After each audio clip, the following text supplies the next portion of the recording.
আসসালামু আলাইকুম। আবার আমরা একটা মজার অঙ্ক নিমেষে বর্গ শিখে নেব।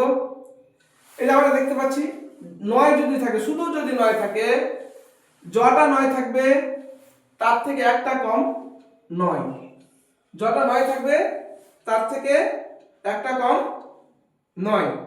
তারপর হচ্ছে একটা 8, একটা 8।